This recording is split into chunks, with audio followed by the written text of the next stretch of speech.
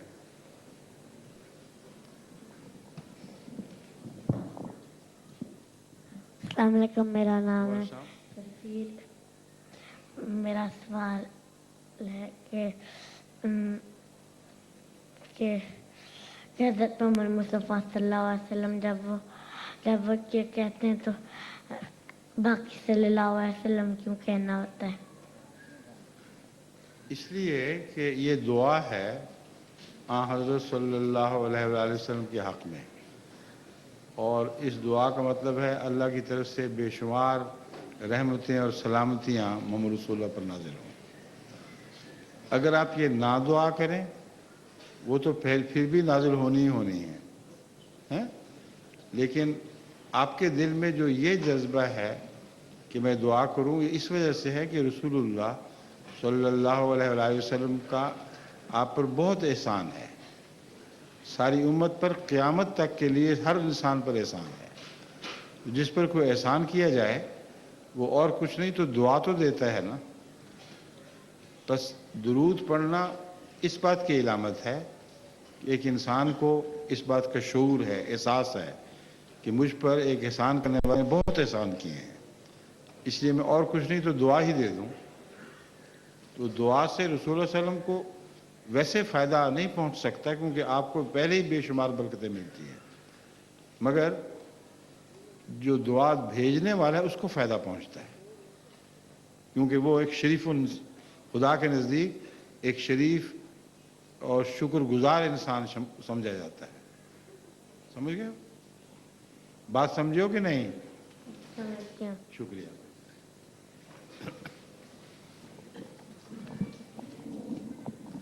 السلام علیکم ورحمۃ اللہ. ہاں اب بولیں. السلام علیکم ورحمۃ وعلیکم اللہ. السلام ورحمۃ اللہ. حضور میرا نام امتیاز احمد ہے، مجلس ہائیڈلبرگ سے. حضور ہمارے معاشرے میں ایک بات کی جاتی ہے کہ نظر لگ جانا ایک بات ہے، کہتے ہیں فلاں کو نظر لگ گئی، اس کی کیا حقیقت ہے؟ اکثر تو ماؤں کے دل میں ہوتی ہے نظر.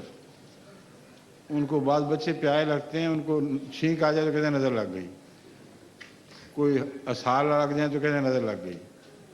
تو اکثر نظریں تو ماؤں کے وہموں کی باتیں ہیں، لیکن نظر لگنا کسی خوبصورت چیز سے تعلق نہیں رکھتا بلکہ مختلف انسانوں کی ذہنی طاقت کا نام ہے. اور فرعون کے جادوگروں نے جب اپنی ذہنی طاقت استعمال کی تھی تو حضرت موسیٰ کی نظر بھی باندھ دی تھی جو خدا کے نبی تھے، اور باقی سب جو تماشائی تھے سب کی نظر انہوں نے باندھ دی. اس کو کہتے ہیں نظر کے ذریعے نظر باندھنا، یا دماغی طاقت کے ذریعے کسی کی نظر کو وہ دکھانا جو وہ اصل کے خلاف ہے. اسی لیے انہوں نے پھر حضرت موسیٰ کے خدا پر حضرت موسیٰ کے رب پر ایمان کا اقرار کیا، کیونکہ جادوگر جانتے تھے کہ جس کو ایک دفعہ دماغ کی طاقت مغلوب کر دے وہ اپنے زور سے پھر اس طاقت کو توڑ نہیں سکتا.